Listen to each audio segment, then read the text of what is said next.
Je pense que je vais faire peut-être en après-midi, je vais prier aussi pour les huissiers et les diacres prédicateurs des deux cellules que nous avons à Libreville, au PK 11 et à Akébé. Je vais faire ça cet après-midi parce que ils avaient été absents. Ils sont dans les églises du PK 11 et d'Akébé et ils ne seront ici qu'en après-midi. Je prierai aussi pour eux en après-midi. Ésaïe au chapitre 40, verset 31. Mais ceux qui se confient en l'Éternel renouvellent leur force. Ils prennent le vol comme les aigles. Ils courent et ne se lassent point. Ils marchent et ne se fatiguent point. Amen. Et Apocalypse 4 à 7. Le premier être vivant est semblable à un lion. Le second être vivant est semblable à un veau. Le troisième être vivant à la face d'un homme. Le quatrième être vivant semblable à un aigle qui vole. Amen. Veuillez vous asseoir. Nous avons commencé un enseignement. Je pense que peut-être aujourd'hui serait le troisième jour de cet enseignement. Nous l'avons intitulé « La panne visuelle de l'aigle rétablie à 20 sur 20 ». La panne visuelle de l'aigle rétablie à 20 sur 20. Et ça va en étroite ligne avec la vision de l'année qui est la plénitude de la vision de l'aigle. Les 20 sur 20 ici, c'est la plénitude de la vision de l'aigle. Mais avant que l'aigle en arrive là, il a dû avoir une panne visuelle, d'où il a été frappé de cécité. C'est pour cela que pour être plus explicite dans notre sujet, nous avons souligné cela, la panne visuelle de l'aigle rétablie à 20 sur 20. Et nous avons également parlé de Frère Branham, de sa cécité et de son rétablissement après examination, et ses yeux effectivement étaient revenus 20. Et cela nous a amené également à montrer clairement ce qui est l'aigle lui-même. Parce que un aigle, c'est le patron des oiseaux et il n'est pas comme tous les autres oiseaux. Et la particularité de l'aigle, c'est notamment sa vue. Et nous avons dit pourquoi est-ce que l'aigle était particulier et nous avons étudié cela. Nous avons vu que l'aigle avait quelque chose de différent de l'être humain. L'œil de l'aigle contient des cônes et des bâtonnets. Et nous avons dit les bâtonnets sont les responsables de la vision en faible luminosité, y compris très peu nombreux, alors que les cônes sont en plus grand nombre. Mais l'œil humain, lui, c'est différent. Il a plus de bâtonnets que de cônes, alors que l'aigle a plus de cônes que de bâtonnets. Et nous avons donc étudié toutes ces choses-là et montré aussi les différentes pannes qui peuvent exister. Et nous avons montré ces bestioles appelées les rats et nous avons vu les problèmes visuels qu'ils ont. Et pour ne pas rester simplement sur la botanique, nous avons ramené cela dans la typologie avec la dénomination aujourd'hui pour comprendre combien la dénomination souffre d'un problème de plénitude visuelle ou de la vision, de la plénitude de la vision de la parole. Ils ont toujours des manquements et ils ont toujours des défaillances semblables à ces bestioles qui sont les rats. Et nous avons également parlé du chat, qui lui aussi est une bête qui a des difficultés dans sa vue, toujours en image avec les dénominations. Et ce n'était pas que ça, les chants aussi ont des difficultés quant à leur vue, et c'est toujours encore pour renchérir l'image de la dénomination. Et nous avons parlé des hiboux. Un frère m'a fait remarquer la fois passée que nous avons mis requin, et j'ai dû corriger ça pour que ça soit toujours proprement donné dans la maison du Seigneur. C'était plutôt un hibou, et qui également a des difficultés quant à sa vue. Et nous avons aussi vu la fois passée, je n'avais pas aussi apporté la précision sur ces reptiles qui ont aussi des problèmes de vue, et je n'ai pas bien pu localiser ce reptile, c'était lequel exactement, et j'ai préféré laisser ça en termes de reptiles qui ont aussi des petits soucis. Les poissons aussi, j'ai pas pu localiser exactement lequel poisson c'était, mais bon, toujours est-il, pour montrer la défaillance visuelle des poissons, nous l'avons montré. Et donc voilà, grosso modo, tout ce que nous avons remarqué comme défaillance dans la parole, et nous avons pris des types, des prototypes pour enseigner à l'Église, pour que l'Église comprenne cette vision de la plénitude de la vision de l'aigle. C'est vraiment la promesse donnée à l'épouse. Mais cependant, il y a ceux qui ne sont pas de l'épouse qui ne bénéficieront pas de la plénitude de cette vision. Et bien sûr, à cause des défaillances qu'ils ont, et ils n'ont pas reçu de prophète, et ils n'ont pas reçu la parole, ils n'ont pas reçu la nuée, ils n'ont pas reçu Apocalypse 10, ils n'ont même pas reçu Malachie 4, et comment pouvoir prétendre avoir la plénitude de la parole? C'est presque impossible. Et donc, trop de défaillances. Et vous savez comme moi que nous n'avons pas notre place dans ces milieux-là, parce que nous pensons que Dieu ne fait jamais à moitié.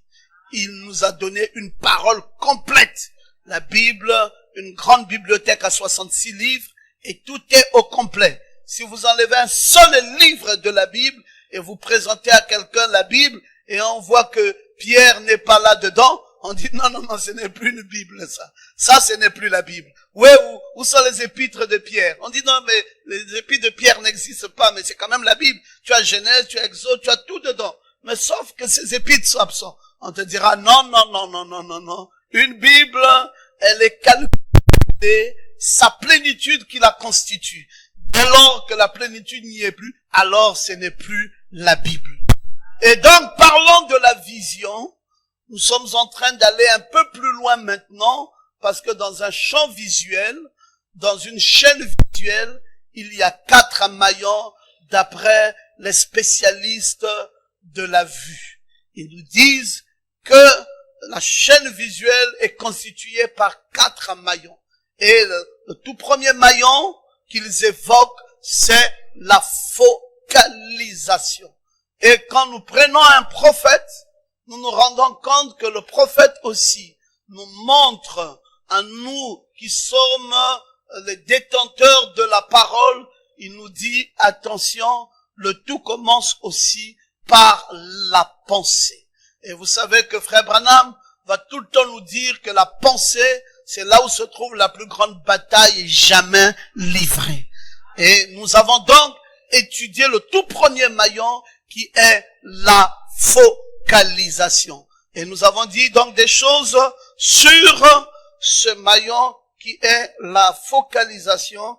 Et c'était là que nous avons basé notre étude de vendredi. Je pense qu'il y avait des gens ici vendredi. Et je pense que ça a été une bénédiction pour beaucoup d'entre nous.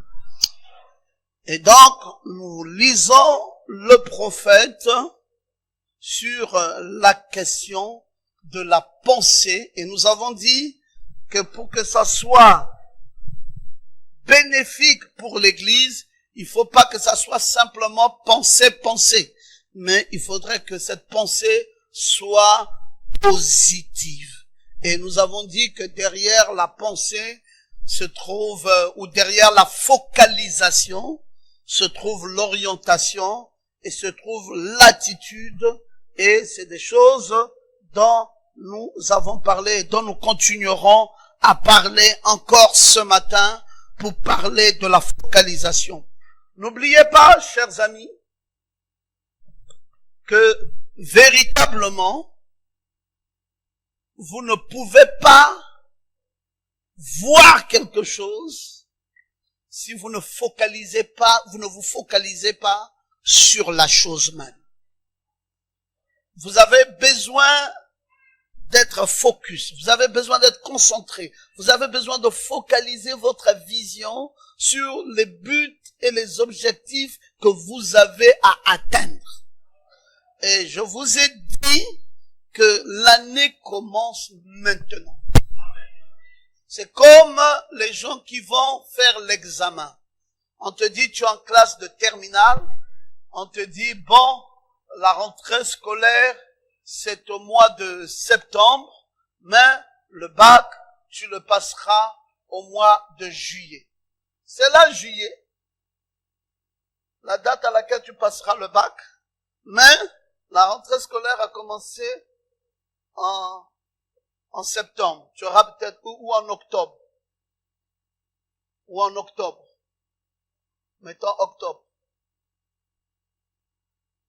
Et donc tu as octobre, tu as novembre, tu as décembre. On te dit c'est un premier trimestre ici. Tu as janvier, tu as février, tu as mars. On te dit c'est un deuxième trimestre. Et tu as avril, tu as mai, et tu as juin. On te dit c'est un troisième trimestre et l'examen est ici en juillet. Tu dis d'accord, j'ai compris. Tu laisses passer le temps. Tu laisses passer le premier trimestre. Tu laisses passer le deuxième trimestre. Tu laisses passer même les 2 premiers mois du troisième trimestre. Et en juin ici, tu dis, je vais maintenant commencer par étudier mes leçons. Et je pense que le Seigneur va m'aider par la grâce. On dit, toi là, tu faisais l'examen. Il dit, oui, je faisais l'examen. Oh, non, on n'a pas senti quelqu'un qui faisait l'examen. Il dit, non, moi, ne vous en faites pas. C'est toujours à la dernière minute. À la dernière minute. Tu sais combien de leçons on a donné au premier trimestre? Combien de matières? Tu as peut-être 18 matières. Et chaque matière peut avoir en son sein 50 leçons. Et à partager sur 3 trimestres. Et il y a déjà au premier trimestre 20 leçons de données. Et 10 sur 18 matières. Vas-y comprendre combien ça va faire. Et au deuxième trimestre, on a dit il y a 15 leçons. Sur 18 matières. Au troisième trimestre, il y a 15 leçons sur 18 matières. Et toi, tu viens là, au dernier moment, au mois de juin, tu dis je vais pouvoir rattraper tout ça. Je vais rattraper tout ça. Et c'est pour la première fois que tu passes l'examen. Tu as déjà échoué avant même d'avoir commencé cet examen. Parce que tu as pris à la légère l'examen que tu passais. Tu aurais dû comprendre qu'un examen se prépare dès le premier jour. Dès que tu dis, je rentre, je commence mon examen, j'aurai mon bac, je commence l'année, c'est maintenant même que tu vas en classe, que tu prends tes leçons, que tu révises tes leçons, que tu commences à les bouquiner, et tu les évacues au fur et à mesure. Parce que ici, quand tu te retrouves au mois de juin, tu ne fais plus que de la révision. Tu es en train de réviser tout ce que tu avais déjà bouquiné toute l'année, et tu es sûr. Et quand tu arrives ici, le jour même de l'examen, tu as le cœur net. Tu ne paniques pas. Et quand une matière arrive, les autres disent, mais ça là, c'est comme si je n'avais pas vu ça au cours de l'année. Il dit, si. C'est une matière qui avait été donnée. Je l'avais étudiée. Oh, j'ai trouvé ça très facile. Tu sors de la classe d'examen avec un grand sourire. avec une très grande joie. Pendant que tous les autres sont là, embêtés, transpirants, disant que ça n'a, je ne sais pas, on nous a donné des choses compliquées. Tout n'est pas compliqué. C'est des choses qui ont été étudiées en classe. C'est des choses qu'on a apprises. C'est des choses, donc c'est pas compliqué du tout. Pourquoi? Parce que tu étais focalisé. C'est ça qui va t'amener les meilleurs résultats. Parce que tu étais quoi? Focalisé. Quelqu'un qui n'est pas focalisé est distrait. Et quand vous êtes distrait, ne vous attendez pas à avoir des résultats.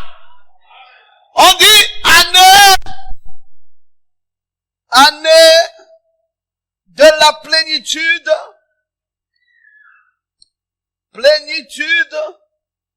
de la vision de l'aigle.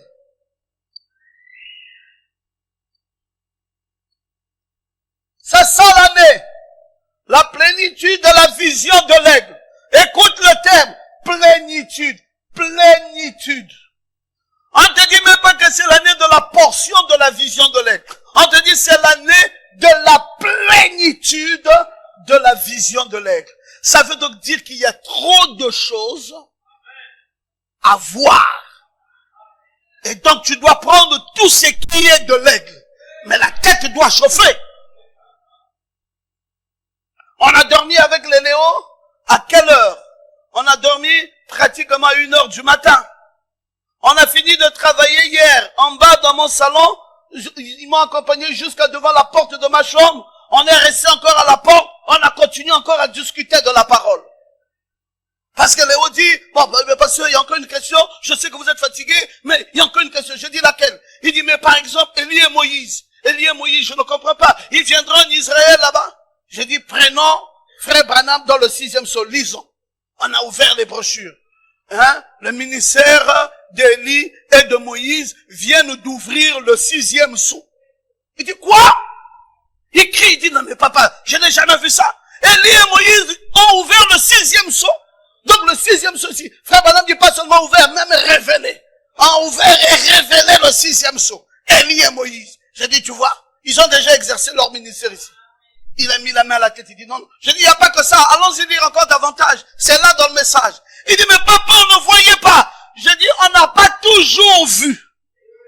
Depuis longtemps, nous ne voyons toujours pas. C'est dans les brochures. Mais nous ne voyons pas. Il faut que quelqu'un ait la capacité de voir ça. Et c'est celui qui voit, qui donne aux autres ce qu'il aurait vu. Il n'y a rien qu'on a inventé, c'est là dans les brochures, c'est là dans le message, mais c'est caché aux yeux de plusieurs. Il était là, mais vraiment, alors il a crié toute la nuit, il dit non mais papa, c'est invraisemblable, mais toutes ces années-là. Alors Paul, lui il a dit, non, c'est Gédéon qui a dit, Gédéon, toi tu as dit quoi? Va-t-il? Non, à part de l'Armageddon, mais ta conclusion c'était quoi dans l'affaire? Depuis que je suis dans le message, je n'ai jamais connu tout ça. Lui, il a dit, c'est maintenant qu'on commence le message. C'était maintenant, non? C'est maintenant qu'on commence le message. C'était là les conclusions. Mais frère, c'est vrai. Parce que le message, il est costaud. Vous lisez dans la Bible. Et tel que nous lisons dans la Bible, c'est comme si c'était comme ça que la chose devait être. Lui, il m'a dit, non, mais il y a une chronologie d'événements. Je dis, laquelle? Il dit, enlèvement, tribulation, millénium, éternité. Je dis, non, mon frère, c'est pas la chronologie des événements. Il y a 10 sections. C'est sectionné en 10 étapes. Il dit, ah bon? J'ai dit, lisons, frère Branham, question et réponse numéro 4. Il dit, l'église va dans la gloire pendant que Laodicée est dans le chaos. D'abord, Laodicée dans le chaos, première section. L'église dans la gloire, deuxième section. La tribulation de la Vierge endormie, troisième section.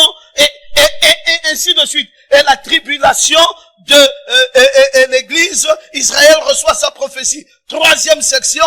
Et après, la tribulation d'Israël. Et ainsi de suite. Donc, une section. Et frère Branham montre 10 sections dans 10 étapes. Je lui dis maintenant, allons-y étape après étape. Regarde ce qu'il a dit sur ça. Regarde ce qu'il a dit sur ça. Regarde ce qu'il a dit sur ça. Regarde ce qu'il a dit sur ça. Alors Léo dit, je deviens fou. J'ai dit, Léo, ce sont ces choses-là qui m'ont aussi rendu moi fou. Oui, on se lève pas un matin pour dire, je crois que je suis enlevé, je crois qu'il est venu, je crois. Non, frère, vous restez là, vous refusez ça. N'oubliez pas que nous étions tous des catholiques. Et nous croyons à Maman Marie. On croyait à Je vous salue Marie, pleine de grâce. Donc pour avoir abandonné ces choses et venir dans ce message, il a fallu se faire violence. On n'abandonne pas la dénomination comme ça. La dénomination a de grandes choses qui attirent notre attention. Il y a des beaux bâtiments. Il y a tout ça. Il y a l'ordre. Ça sent bon. L'église catholique, mes amis, quand vous rentrez, même vous-même, vous sentez que Dieu est là. Vous rentrez là, vous faites le signe de croix. Comme frère Kala, quand il venait ici à l'église, on dit, frère Kala, on ne fait pas la croix ici. Il dit, ah papa, il y a une chose que vous avez ratée, c'est la croix là. Je dis, mais pourquoi? Il dit, non, pasteur, quand même la croix là est importante. Je dis, mais frère Kala, tu fais quoi? Il dit, pasteur, s'il vous plaît, laissez-moi même quand je viens ici, que je fasse ça. J'ai l'impression que quand je fais ça, c'est là où Dieu sait que je suis rentré dans l'église. J'ai dit, frère Kala, fait. Et il a continué à faire ça ici dans l'église du message. Hein. Il venait là, il fait ça. J'ai dit, fais frère, parce que c'est pas facile d'enlever certaines choses. Oh, je croyais que tu pouvais dire amen. Frère, vous croyez qu'on est tombé comme ça par hasard? Boum. Pourquoi tout ce que nous croyons là? Ça chauffe la tête. Il fallait d'abord avoir aimé ce prophète. Aimer de tout cœur. Et il fallait lui faire d'abord confiance. Et il fallait croire qu'un mortel comme ça parle de Dieu et ce qu'il dit, et ainsi dit le Seigneur.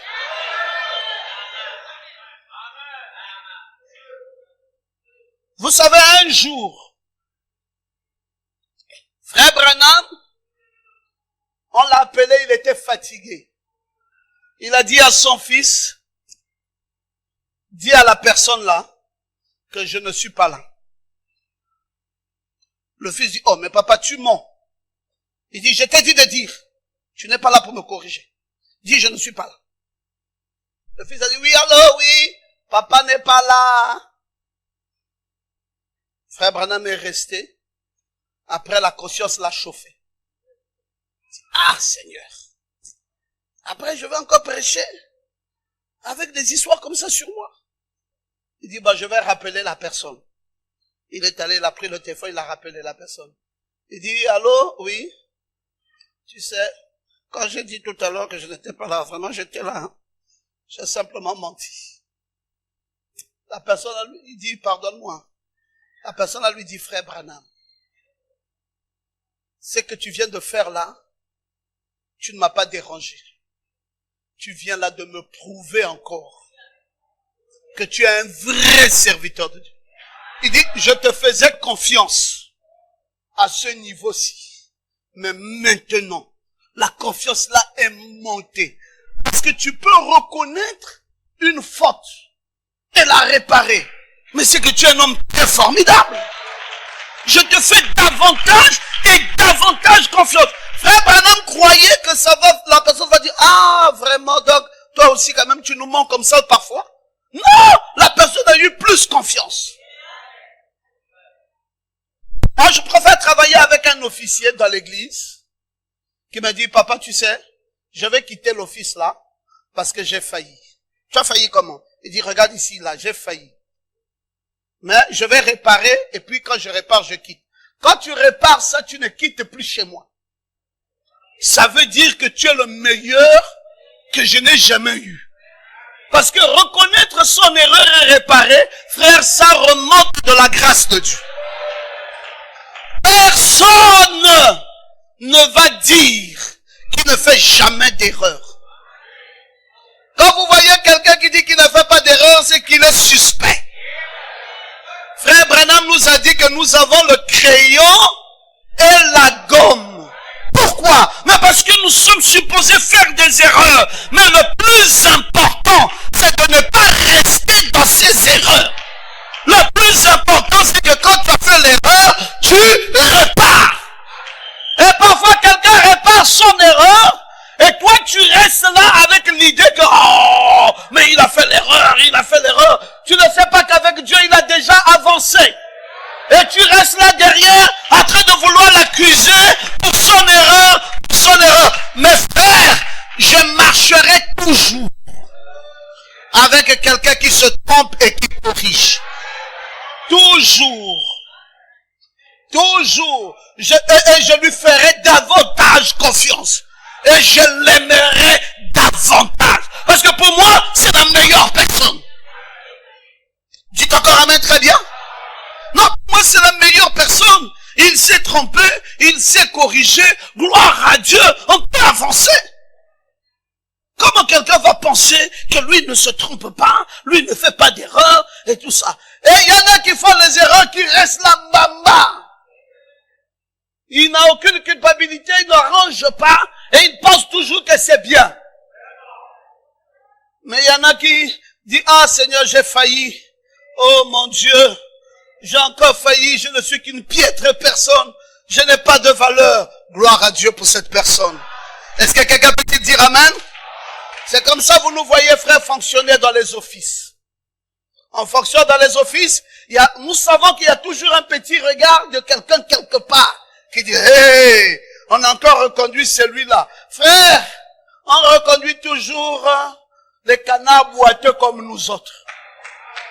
Parce que nous sommes des gens pleins de manquements à qui Dieu fait la grâce de pouvoir fonctionner un temps soit peu. Est-ce que quelqu'un peut-il dire amen? Un temps soit peu. Parfois même quand vous pensez que vous avez fait un excellent travail, frère, c'est vous qui pensez. Mais est-ce que vous avez entendu Dieu dire que ton travail est excellent? Ah, on peut se séduire. On dit oui, ciel, logos, 9 pays, 8 pays, 19 églises, waouh, nous sommes les champions. Ah, frère, ça peut être une séduction. Non, nous ne sommes pas les champions. On a essayé de faire, mais on n'a même encore jamais bien fait. Que Dieu nous aide. Que Dieu nous soutienne. Que Dieu nous assiste. Est-ce que quelqu'un dit amen? Quand tu rentres dans la satisfaction, alors commence la stagnation.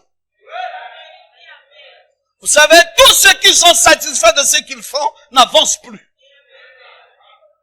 Il faut toujours te remettre en cause. Même quand tu prêches, tu dis, est-ce que je prêche même bien? On dit, ah, mais toi tu prêches bien. On dit, ah, je vois beaucoup d'erreurs là, hein? Il y a des manquements ici. Je ne suis pas meilleur là. On dit, ah, avec tout ce que tu fais. Mais si encore meilleur que ça, on ne sait pas. Tu dis, non, mais moi je vois là, regarde là, c'est pas bon là, c'est pas bon. Et c'est parce que c'est le désir de bien faire. Le désir de bien faire t'amène à te remettre en cause. Il y a des gens qui ne veulent pas être remis en cause. Il y a des gens qui n'aiment pas les remarques. Il y a des gens qui n'aiment pas qu'on leur dise non, c'est faux. Vous savez, pour garder Josué diacre 20 ans durant, les 5 premières années, mes frères, il fallait être un pasteur comme moi pour le supporter. Il me dit aujourd'hui, non, demain, je ne suis plus diacre, je ne veux plus. On marche 3 jours après, il revient encore. Je dis, ah, mais Josué, ne me fatigue pas. Hein? Tu es bien dans ce poste. Il revient 3 jours après, non, lève-moi, je ne veux pas ça, je ne veux pas. Pendant 5 ans, il m'a fait ça comme ça. Je lui dis, mais pourquoi tu veux fuir? Pourquoi Dieu te veut dans son travail? Pourquoi toi tu veux fuir? Pourquoi? Il dit, ah non, je ne me sens pas bien dans ça, je ne veux pas, pasteur, s'il te plaît, enlève-moi. Non. J'ai dit, non, reste là. Tu es bien là. Il dit non, je n'ai pas la carrure, je n'ai pas. Je dis, qui est né avec la carrure là? Tu as vu quelqu'un qui est né avec ça? Oh non, mais pas ça vous. Je dis non, arrêtez de me donner trop d'éloges comme ça. Je ne suis pas né avec les choses que vous voyez là. Moi aussi, je fais des efforts. Frère, c'est parce que vous ne savez pas la réalité qu'il y a dans les cœurs de chacun d'entre nous. Plusieurs fois, j'ai dit à Dieu, Seigneur, mais pourquoi tu n'éloignes pas ça? J'ai dit ça à Dieu plusieurs fois. Parce que je sens que c'est trop compliqué. Frère, je préfère vivre une vie. C'est pour cela, vous voyez, je ne passe plus à la télévision. J'étais quelqu'un qui passait à la télévision tout le temps. J'étais devenu très connu de la République. Même dans ma Cressida, parce que j'avais une Cressida, quand je roulais, c'est là où j'avais commencé à avoir peur. Parce que je roule, si je quitte plein Niger, par exemple, que je dois aller jusqu'à lui, je peux être klaxonné au moins par 15 voitures. Pasteur Ngoma, comme on n'avait pas les climatisations dans les voitures, les vitres étaient toujours abaissées. Et donc on voyait ma tête là. Pasteur Ngoma. Je deviens populaire comme ça. Je dis non, ça devient dangereux. Je dis ça devient dangereux. Je ne parle plus à la télévision. Je préfère vivre une vie cachée. Je ne veux pas une vie comme ça où tu passes ici, on t'appelle. Tu passes ici, Et j'étais devenu comme ça à un certain moment à Libreville. Je ne passais plus la télévision. Tellement je passais à Gora. Ma tête là était connue de tous les Gabonais. J'ai dit non. C'est pas une bonne vie. Seigneur, aide-moi à fuir ça, à me cacher. Parce que, frère, le travail est compliqué. À un moment donné, vous n'avez plus de vie pour vous-même. À un moment donné, vous ne vous sentez plus en paix. À un moment donné, vous vous sentez comme acculé. À un moment donné, la tête chauffe. Mais, comment réussissons-nous à faire les bouts de pas que nous faisons là? C'est la grâce de Dieu. Soyez focalisés. Sachez qu'est-ce que vous voulez. Focus dans tout ce que l'on fait. Tu veux faire quoi? Tu veux réussir dans quoi? Est-ce que tu veux faire les affaires?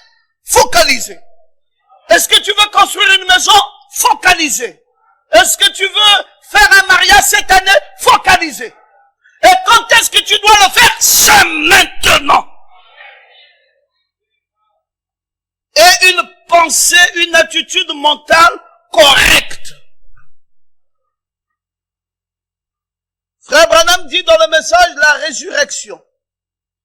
Si nous pouvions jamais arriver à un point tel que les hommes et les femmes en ce jour-ci seraient si simples qu'ils puissent prendre Dieu à sa parole, n'attendez pas de voir si je peux bouger ce pied ou non, ou ce bras ou non, ou si ce cancer semble être parti, ou si cette maladie cardiaque s'améliore. Prenez Dieu à sa parole. Ayez une attitude mentale joyeuse envers ça. Commencez à vous réjouir en disant, Dieu, tu l'as dit et cela s'accomplira.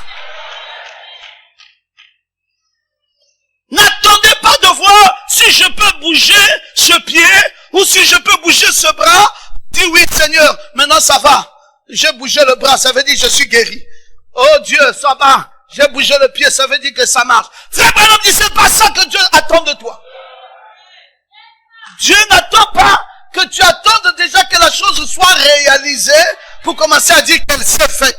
Avant même qu'elle ne se réalise. Toi, tu crois que Dieu a déjà fait ça.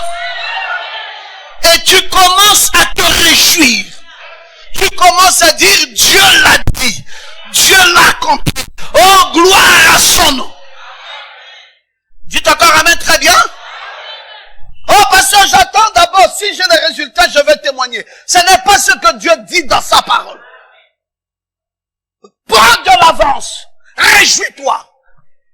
Dis, Seigneur, je bénis ton nom. Parce que la chose là que je voulais là, je l'ai déjà eu. Tu dis, oh, gloire à Dieu. Je peux voir ça, c'est là. Quelqu'un te dit, c'est où? Parce que la vue n'est pas encore nette. Quand tu commences par la focalisation, c'est pas déjà ça. Parce qu'après, il faut analyser, il faut ressortir l'élément, il faut que les yeux... Donc, ça, c'est une première étape. C'est un premier maillot dans la vue. Mais déjà, tu commences à te réjouir.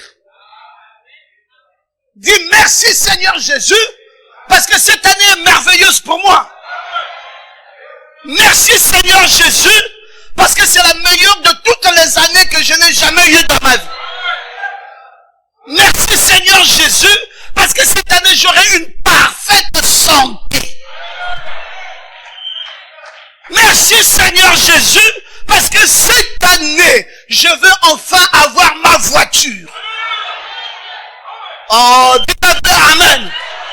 Et quelqu'un te dit, mais la voiture là est où? Tu dis, mais c'est là. Tu dis, mais on la voit pas. Tu dis, mais c'est là. Vous ne pouvez pas voir parce que vous n'êtes pas dans ce champ visuel. Mais moi-même, de façon individuelle, je vois ma chose. Pasteur, mon mariage est là. C'est cette année. Hein, frère Yves? Parce qu'il y a 2 personnes que je dois marier cette année. Frère Yves et frère Amram. Je leur ai déjà dit, c'est là. Donc frère Yves, j'attends. Je lui ai donné un délai, mois de janvier ici. Il doit venir me dire la sœur qu'il a choisie. Pas une païenne. La sœur dans l'église qu'il a choisie. Lève-toi un peu frère Yves. Un papa comme ça, on ne garde pas célibataire. L'autre papa là, lève-toi. Les 2 papas là, j'ai déjà visualisé pour eux. 2 femmes. Janvier ici. Le papa s'il m'a déjà montré pour lui. Il reste toi. Janvier ici. Et puis après, on célèbre. Oh, j'aime quand tu peux dire amen. C'est quoi? Sœur? Oh, Gabriel, laisse les choses des autres tranquilles. Gabriel fait les commentaires avec Nathanaël. Pour dire, tu as vu ton petit? Il est déjà parti là. Bon, c'est pas grave. Mais, toutefois, c'est quelque chose qui est déjà là. Oh, j'aime quand tu peux dire amen. C'est où? C'est là. Quand on te demande, on ne voit pas, tu dis, toi, tu ne peux pas voir. Mais moi, je vois.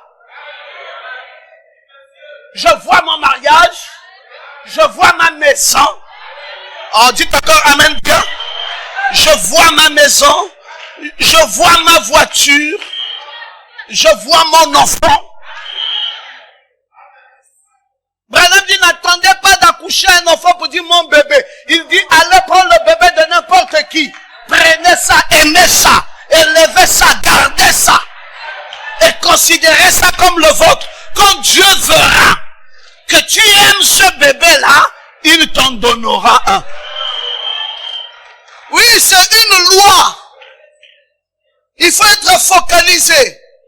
Tu n'aimes pas les bébés et tu veux que le Seigneur fasse un miracle d'enfant chez toi. Prends d'abord les bébés des autres. Garde. Prends soin. Veille. Dieu dira, ah, mais regarde cette personne-ci. Vraiment, il nous faut un bébé. Et Dieu va produire un bébé. C'est Branham qui dit ça. C'est un enseignement. Donc, soyez focalisés. Alléluia. Pour bien illustrer cette attitude mentale correcte qu'il appelle encore la foi naturelle au mental, le prophète nous sert l'exemple de l'enfant adoptif. Dans le message des images de Christ, je vais terminer là, je vous ai promis de ne pas être long. Comme il a été dit d'une femme qui, disons, quand elle est mariée, devient si anxieuse d'enlacer son premier petit bébé, qu'elle ne sait tout simplement pas, ne peut tout simplement pas attendre. Mais c'est comme ça. Mais derrière cela, il y a une crainte. Et si elle ne devient pas enceinte tout de suite, cela signifie pour elle qu'elle n'aura pas cet enfant. Puis ça l'éloigne tout le temps de plus en plus. Frère Branham dit, ils ont un remède. Un remède à cela de nos jours. cela a fonctionné dans tous les âges. Si cette femme voit ou croit qu'elle ne va pas donner naissance à cet enfant, si elle prend la décision d'en adopter un, eh bien, la première chose que l'on sait, elle deviendra enceinte du sien. Oh, est-ce qu'on peut dire amen? Qui parle ici? C'est frère Branham. Quel message? Les images de Christ. 25, 5, 59. Il dit, elle est là, elle n'a jamais fait d'enfant, ça ne vient pas, ça ne vient pas. L'enfant ne vient pas. Frère Branham dit, mais c'est rien. Ça, c'est zéro. Il dit, le secret où? Qu'elle aille, que le pasteur lui verse des tonneaux d'huile. Non! Le secret, c'est qu'elle prenne un enfant. Qu'elle en adopte. Qu'elle garde. Elle se réveille le matin, bébé, tu as mangé, bébé, le lait, bébé, qu'est-ce que tu veux, la culotte, bébé, bébé. Quand Dieu voit cet amour-là que tu développes, frère Branham dit, ça n'a jamais failli de tous les âges. Et il dit, ça ne faillira pas. Ce bébé adoptif te donnera ton bébé à toi.